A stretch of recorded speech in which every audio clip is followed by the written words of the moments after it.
7 ശനിയാഴ്ച വൈകുന്നേരം 4-ന് EMS stadium ഗ്രൗണ്ടിൽ മൗലിദ് പാരായണവും മീലാദ് കോൺഫറൻസും നടക്കും.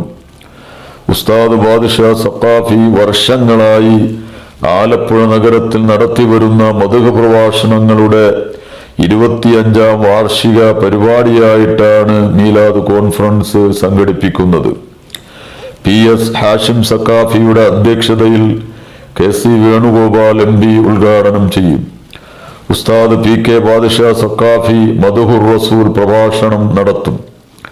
PSM Hussain, Sayyid Ameen Bafaqi Azhari Thangal, Sayyid PMSA Attakoya Thangal, Ustad PP Shakir Darimi, A Abdurahim Saqafi, PA Shihabuddin Musliyar, MA Abdur Rasheed Madani, advocate K Najeeb, BA Fazaluddin, AM